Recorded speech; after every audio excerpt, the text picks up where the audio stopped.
Government budget and the Indian economy and the Indian economy. चलिए बच्चे, आज आपका टॉपिक है government budget and the Indian economy. ये काफी यूजफुल टॉपिक है आपका और काफी बार ये कॉम्पिटिटिव एग्जाम में भी पूछा जाता है और आपके एकेडमिक क्लास 12 में भी बहुत अच्छे से पूछा जाता है। Very first we have to understand the term budget. Budget term को हम लोग समझने की कोशिश करेंगे और बजट शब्द की जो ओरिजिन हुई है वो एक फ्रेंच वर्ड बजट से हुई है। इसकी जो ओरिजिन हुई है बजट टर्म की ओरिजिन वो फ्रेंच वर्ड बगेट से हुई है, जिसका मतलब होता है बेटा लेदर बैग। क्या होता है? Leather bag. Leather bag. और सबसे पहले जो बजट टर्म था, budget term is coined by Robert Walpole.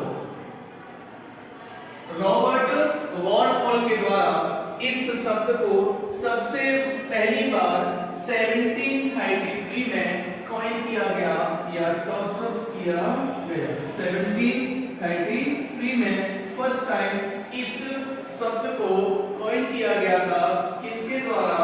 Robert Walpole के द्वारा 1733। इसके बाद इंडियन इकोनॉमी की बात कर लेते हैं हम लोग। इकोनॉमी एक ऐसा क्षेत्र होता है, इकोनॉमी एक ऐसा एरिया होता है जहां पर किसी भी देश की सारी इकोनॉमिक एक्टिविटीज हो रही होती हैं। तो यहां से हम लोग समझेंगे कि what is the term exactly budget and the Indian economy and how it is useful for any economy. Budget क्या होता है और बजट किस लिए, किसी भी इकोनॉमी के लिए हेल्पफुल होता है। तो चलिए डेफिनेशन है हमारी, जरा डेफिनेशन लिख लीजिए। लिखो, डेफिनेशन लिखो। यू हैव नो बुक और नोटबुक? चलिए, तो government budget is a annual financial statement. Government budget होता है बच्चे, ये होता है एनुअल फाइनेंशियल स्टेटमेंट। ये होता है एनुअल फाइनेंशियल स्टेटमेंट। ये होता है एनुअल फाइनेंशियल स्टेटमेंट। इसके साथ में ही बात और समझ लेनी है कि बजट शब्द का जिक्र हमारे कॉन्स्टिट्यूशन में कहीं पर भी नहीं किया गया है। इसके लिए हमने उसको बोला है annual financial statement. Annual financial statement होता है showing the item wise estimate of receipts and the expenditure during the fiscal year. एक किसी भी वित्तीय वर्ष, फाइनेंशियल ईयर क्या होती है बच्चे? फाइनेंशियल ईयर होती है या फिर फिस्कल ईयर बात की जाए तो 1 अप्रैल से 31 मार्च तक की जो टाइम पीरियड होता है इसको हम लोग फाइनेंशियल ईयर या फिस्कल ईयर या इसको हम लोग असेसमेंट ईयर भी कहते हैं। तो बजट क्या होता है? Budget is nothing, it is the estimation of income and expenditure of the government during a fiscal year is known as budget। चलिए बच्चे, बजट बनाया क्यों जाता है इसके बारे में भी हम लोग बात कर लेते हैं। पहली बात कर लेते हैं बजट के ऑब्जेक्टिव्स क्या होते हैं, उद्देश्य क्या होते हैं, इसके बारे में हम लोग चर्चा कर लेते हैं। बजट के उद्देश्य होते हैं बच्चे, पहला उद्देश्य होगा एलोकेशन ऑफ द रिसोर्सेस का एलोकेशन करना। The very first objectives of budget is allocation of resources.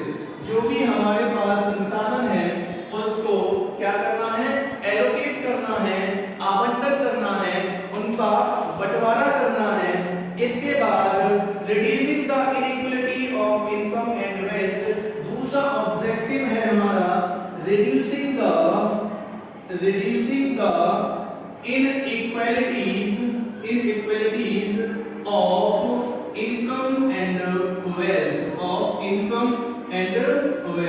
कहने का उद्देश्य हुआ बच्चे कि जितनी भी हमारे यहाँ पर कैसी इनइक्वालिटी है, कैसी इनइक्वालिटीज है, इनकम आय और संपत्ति या वेल्थ आय और धन में जितनी भी असमानता है उनको कम करने के लिए हम लोग बजट का फॉर्मेशन करते हैं।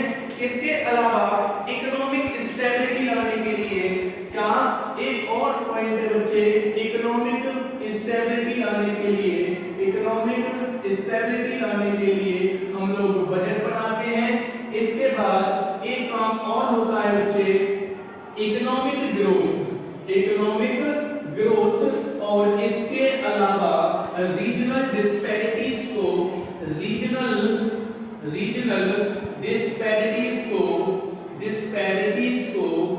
रिड्यूस करने के लिए भी हम लोग बजट बनाते हैं। और इसके अलावा बेटा हम लोग एम्प्लॉयमेंट जनरेट करने के लिए भी बजट बनाते हैं। एम्प्लॉयमेंट जनरेशन में भी हेल्प करता है हमारा बजट। ठीक है, तो आपको यहां से कितनी बातें क्लियर हुई? बजट क्या होता है, बजट शब्द की ओरिजिन कहां से हुई और बजट के फादर किसको बोला जाता है, या बजट शब्द को किसने सबसे पहली बार कॉइन किया, और बजट शब्द कहां से निकला? एक फ्रेंच वर्ड बुजेट से निकला, इसको लेदर बैग से नाम से जाना जाता है। Budget term is coined by the Robert Walpole in 1733। इसकी वजह से इनको हम लोग और बजट शब्द का हमारे कॉन्स्टिट्यूशन में कहीं पर भी जिक्र नहीं किया गया है। बजट शब्द के लिए हमारे संविधान में एनुअल फाइनेंशियल स्टेटमेंट यूज किया गया है। फिस्कल ईयर क्या होती है, फाइनेंशियल ईयर क्या होती है, असेसमेंट ईयर क्या होती है, वो सारी की सारी ईयर 1 अप्रैल से शुरू होती हैं और 31 मार्च तक चलती हैं। तो जो 1 अप्रैल से लेकर 30 मार्च तक के लिए जो भी हम लोग इनकम और एक्सपेंडिचर का एस्टिमेशंस रखते हैं, गवर्नमेंट का इनकम और एक्सपेंडिचर का एस्टिमेशंस होता है, उसी को हम लोग बोलते हैं बजट। इसके अलावा बजट के कुछ उद्देश्य होते हैं। सरकार बजट क्यों बनाती है, सरकार बजट किस लिए बनाती है? एलोकेशन ऑफ द रिसोर्सेज या री एलोकेशन ऑफ द रिसोर्सेज। जो भी हमारे यहाँ पर संसाधन हैं उनको पुनर्आवंटन करना है, संसाधनों का पुनर्आवंटन करना। इसके अलावा reducing the inequalities of the income and wealth, income और वेल्थ की जो असमानता है उसको कम करना। इसके अलावा हमारे देश में इकोनॉमिक स्टेबिलिटी मतलब आर्थिक स्थिरता लाना। इसके अलावा हमारे यहाँ पर इकोनॉमिक ग्रोथ आर्थिक वृद्धि करना। इसके अलावा जितनी भी हमारे रीजनल डिस्पैरिटीज हैं मतलब क्षेत्रीय असमानताएं, मान लीजिए बिहार में विकास अच्छा नहीं हो रहा है, मान लीजिए दिल्ली में डेवलपमेंट हो रहा है, मान लीजिए गुजरात में अच्छा डेवलपमेंट हो रहा है, मान लीजिए नॉर्थ ईस्ट में डेवलपमेंट बहुत अच्छा नहीं हो रहा है। तो कहने का मतलब बजट में हम फंड एलोकेट करते हैं और उसके जरिए से हम लोग बजट के जरिए से रीजनल डिस्पैरिटीज को कम करना और बहुत सारे एम्प्लॉयमेंट प्रोग्राम्स को जनरेट करना। कहने का मतलब हम बजट जब हम बजट को इंट्रोड्यूस करते हैं या बजट पास करते हैं तो उस समय हम लोग नरेगा के लिए, बहुत सारे पीडीएस के लिए,